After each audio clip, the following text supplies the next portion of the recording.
Oke, pagi anak-anak. Eh, Hari ini ya jadwal kita adalah membahas soal ya. Nanti kalian siapkan kertas dan atau buku ya dengan bolpennya ya. Oke, kita mulai saja pembahasan soal kita kali ini adalah membahas soal latihan bab 1 ya. Halaman 36. Bab 1 halaman 36. Coba kalian buka ya. Oke, kita mulai. Ini ada soalnya akan kita bahas. Di pertemuan Zoom yang lalu kita sudah soal nomor 1 dan soal nomor 2. Sekarang kita akan lanjut di soal nomor 3 ya. Mari kita baca sama-sama soalnya ya. Di nomor 3 disajikan tabel sebagai berikut ya. Kolom pertama ada zat cair. Kita kasih label ada zat cair A, B, C dan seterusnya sampai E. Kemudian di kolom kedua ada data tekanan uap jenuh pada 25 derajat Celcius. Tekanan uap itu kalau di kimia kita pakai satuannya mm/Hg ya. Sedikit berbeda dengan di fisika. Biasanya kalau di fisika pakainya satuan tekanan itu atmosfer ya. Atau Newton per meter persegi. Nah, kita kalau di kimia pakai jenis satuannya yang mm/Hg ya. Milimeter raksa kepanjangannya ya. Ini untuk zat cair A nilainya 20, zat cair B nilai tekanan uapnya 35, zat cair C nilai tekanan uapnya 56 dan seterusnya ya. Yang kita perlu ingat ya adalah bahwa nilai tekanan uap jenuh ini jika nilainya semakin naik atau semakin tinggi itu mengisyaratkan ya bahwa ikatan antar molekulnya semakin lemah ya. Kenapa begitu? Karena berpikirnya polanya adalah seperti berikut ya. Jika tarik menarik antar molekul di dalam suatu zat cair itu lemah, maka dia akan mudah sekali menguap ya.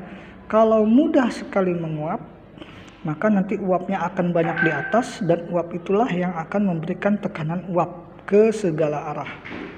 Jadi logikanya jika ada suatu zat cair ikatan antar molekulnya lemah, maka dia akan semakin mudah lepas menjadi bentuk uap. Saat dia lepas menjadi bentuk uap, maka bentuk uapnya itu akan memberikan tekanan uap. Begitu ya. Gampangnya lagi adalah semakin lemah ikatan antar molekulnya, maka kesimpulannya tekanan uapnya akan semakin tinggi, gitu ya. Jadi kita fokus lagi ke tabel di sini, mulai dari zat cair A sampai ke E, A, B, C, D, E, nilainya selalu bertambah. Maka kesimpulannya adalah ya, berarti gaya tarik menarik antar molekul ya di dalam zat cair A lebih makin ke B, makin ke C, makin ke D, makin E itu semuanya adalah urutannya semakin lemah ya. Ditunjukkan dengan nilai tekanan uap jenuhnya yang semakin tinggi ya. Karena dia makin lemah, makin gampang lepas ke udara molekulnya, nilai tekanan uapnya akan semakin tinggi. Jadi jelas jawaban dari pertanyaan gaya tarik menarik antar molekul yang paling kuat terdapat dalam zat cair titik. Maka kita cari saja nilai tekanan uap jenuhnya yang nilainya paling besar, karena di situ akan memiliki sifat gaya tarik antar molekulnya yang paling lemah. Oke, jadi nomor 3 ini udah saya siapkan kertasnya, jadi kita jawabnya adalah seperti ini ya. Kita harus kasih keterangan dulu ya. Semakin lemah ikatan ya, atau garis miring gaya tarik menarik, jangan ikatan ya, kita ganti coret yang betul, yang tepat adalah gaya tarik menarik antar molekul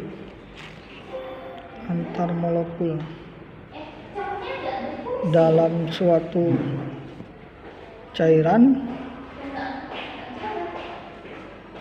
maka tekanan uap cairan tersebut semakin tinggi. Sehingga nanti jawabannya adalah, kalau dari option yang ada, A itu cairan A, B itu cairan B, maka kita cari adalah yang E, ya, yaitu jawabannya adalah E, cairan E.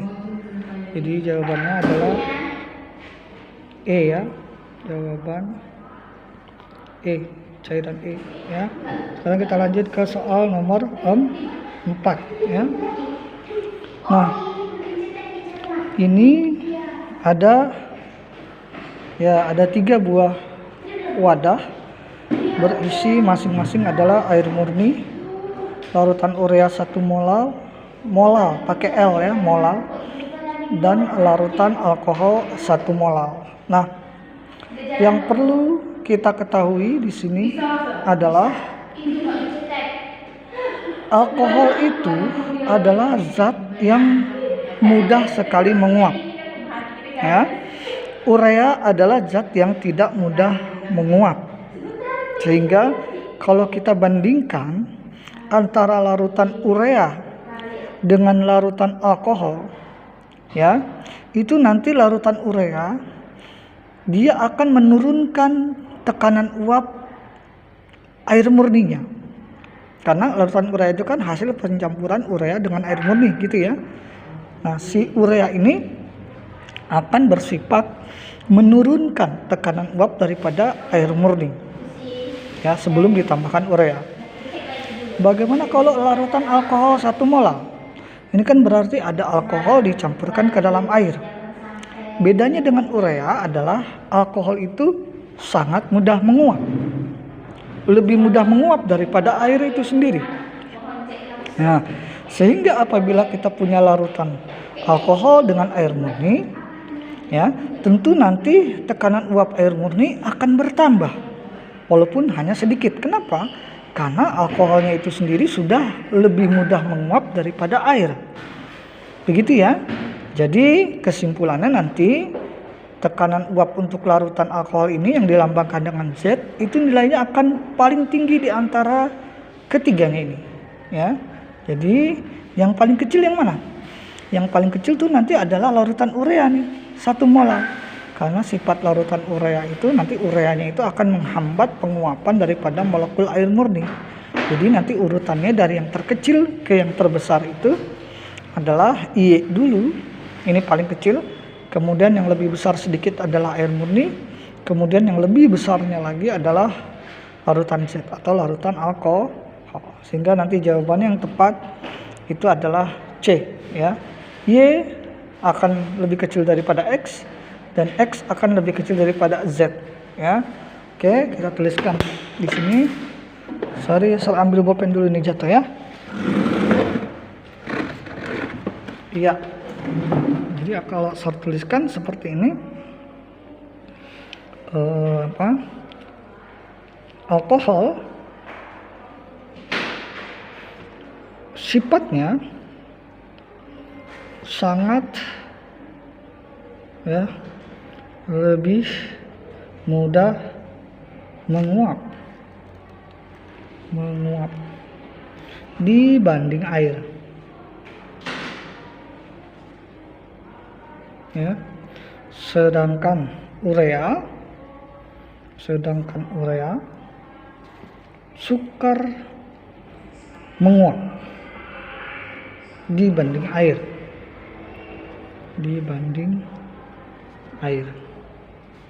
ya. Sehingga kesimpulan tekanan uap, ya, larutan urea akan lebih kecil daripada tekanan uap air murni, gitu, ya. Dan air murni ini nanti tekanan uapnya akan lebih kecil daripada si larutan alkohol, ya, air dengan alkohol dicampur. Nah, itu, ya. Jadi nanti di sini adalah Y lebih kecil daripada X, lebih kecil daripada Z. Jadi jawabannya adalah C, ya. Cukup jelas, ya. Kita lanjut ke soal nomor 5. Fraksi mol larutan urea dalam air adalah 0,2. kita tulis di sini ya. Nomor 5, fraksi mol larutan urea sama dengan 0,2 ya. Jika tekanan uap jenuh air murni pada 20 derajat Celcius sebesar 17,5 mm Hg, maka lambangnya seperti ini ya. Tekanan uap jenuh ya, air murni pada 20 derajat Celcius itu nilainya tadi 17,5 mm Hg. Itu kita tulisnya ya. Jadi bacanya P0 adalah tekanan uap jenuh air murni ya. Nilainya 17,5. Pertanyaan berikutnya, tekanan uap jenuh larutan urea ya pada suhu tersebut adalah berapa? Yang ditanyakannya adalah tekanan uap larutan urea pada suhu yang sama itu berapa? Maka kita langsung jawab. Rumusnya pakainya yang ini ya. P larutan urea sama dengan fraksi mol pelarut ya, pelarut berarti dalam hal ini air ya, dikalikan dengan apa? P0 ya, P0 ya, dikalikan I ya. I ini adalah faktor Van Hoff ya. Ini untuk larutan encer, jadi kita anggap saja larutannya encer ya. Jadi berlaku rumus yang ini ya, berlaku rumus yang ini untuk larutan encer. Nah, sekarang kita cari dulu X pelarut itu berarti X air ya. Ini adalah berarti kita adalah X airnya itu sendiri karena sebagai pelarutnya ya. Jadi kita cari dari sifat X ya, sifat rumusnya itu adalah X larutan X urea gitu ditambahkan X daripada air, itu nanti nilainya selalu 1. Ingat-ingat ya. Ya. Nah, sehingga kalau kita mencari X air itu nilainya adalah 1 dikurang X urea ya. Ya, jadi ini sama dengan 1 dikurang 0,2. Jadi 0,8. Berarti nilai P larutan ureanya itu adalah nilainya 0,8 karena rumusnya ini ya, X pelarut dikalikan P dikalikan I. Berarti di sini 0,8 dikalikan P0 nya berapa? 17,5 ya, mHg. I-nya untuk urea itu nilainya adalah 1 karena dia adalah non elektrolit. Ingat-ingat ya. Berarti nanti kalau kita hitung ini nilainya, jawabannya adalah 14 mm Hg ya, 14 mm Hg nanti. Jadi nanti jawabannya adalah B. Jawabannya adalah B. Gitu ya. Jawabannya adalah B. Lanjut kita ke soal nomor 6 ya. Soal nomor 6. Ke soal nomor 6 ini ya. Zat X sebanyak 15 gram dilarutkan dalam 90 gram air. Kita tulis di sini ya, nomor 6. Jadi ada zat X ya. Jadi kita tulis massa X itu nilainya adalah tadi 15 gram. Kemudian dilarutkan dalam air ya. Kita tulis massa airnya, massa pelarut itu adalah 90 gram. Ya. Dari sini kita ini dulu data yang lebih lanjut. Larutan ini mempunyai tekanan uap jenuh 28,85. Jadi dia punya nilai tekanan uap jenuh larutannya ya. Larutan X itu nilainya adalah katanya tadi 28,85 mm Hg. Ya. Lalu berikutnya, pada suhu yang sama air murni mempunyai tekanan uap jenuh 30 mm Hg. Kalau untuk yang murni, pelarut murni, kita lambangnya pakai 0 gitu ya di atasnya. P0 atau PO daripada air murni itu katanya nilainya adalah 30 mm Hg gitu ya. Kemudian yang ditanya dari soal adalah berapa massa molekular relatif zat X ya, berapa massa molekul relatif zat X ya. Oke, ada keterangan MR air 18, kita tulis ya. Jadi kita jawab yang ditanyakan dulu ya. Yang ditanyakan dulu adalah berapakah nilai MR zat X. Kita jawab. Langkah pertama kita cari massa air, mol air dulu. Mol air rumusnya adalah massa air dibagi dengan MR air. Nilainya berapa? Massa airnya adalah 90, MR air itu 18. Itu jawabannya adalah 5 mol. Gitu ya. Kemudian kita punya data P larutan dengan P0 air murni. Kita dari situ dapat penurunan tekanan uap larutannya ya. Rumusnya adalah P0 dikurangi P larutan. Nah, jadi kita masukkan nilainya. P0 nya 30 dikurangi itunya 28,85, sehingga nanti dapat nilainya adalah 1,15 mmHg. Gitu ya. Oke, kalau sudah kita masukkan ke rumus ini ya.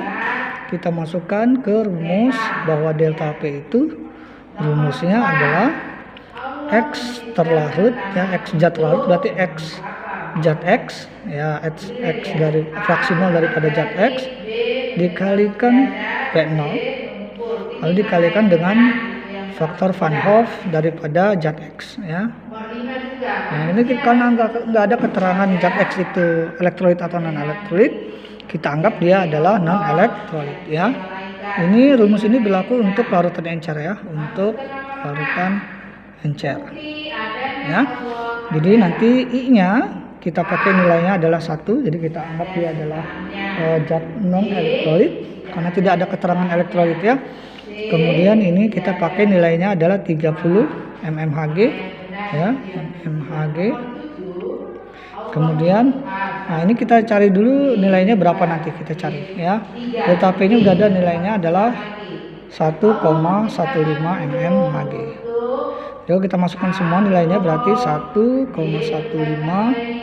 mmHg sama dengan fraksi mol zat X dikalikan 30 mmHg dikalikan angka 1, sehingga nanti kita dapat nilai X nya itu adalah X fraksi mol zat X ya, itu nilainya adalah 1,15 per 30 ya. Ini coret mmHg. Oke. Nah, kalau ini kita cari nilainya berapa ya, nanti kalau ini kita cari itu nggak usah kita cari ya, kita masukin aja dulu nilainya langsung ya. Mencari fraksi mol daripada zat X itu rumusnya adalah mol zat X gitu ya, dibagi dengan mol zat X ditambah mol air gitu kan ya, mol air karena pelarutnya air ya, sama dengan 1,15 per 30 ya. Kita masukkan nilai mol airnya ini 5, mol X dibagi mol X ditambah 5 sama dengan 1,15 per 30. Lalu ini kita kali silang ya, kita kali silang 30 kali mol X itu nilainya adalah 30 mol X. Kemudian ini kali silang ke sini ya, jadi sama dengan ini kali silang ke sini hasilnya 1,15 mol X ditambah 1,15 dikalikan 5 ya. 1,15 dikalikan 5 itu hasilnya adalah 5,75 ya. Kalau sudah ini pindah ke sana, ini pindah ke sana, nanti hasilnya 30 mol X ya dikurangi apa 1,15 mol X gitu ya, sama dengan ini ditinggal jadi 5,75. Kalau sudah nanti dia ini kita kurangkan nih, 30 mobil dikurangin 30 mobil hasilnya nanti ya, sekian mobil ya.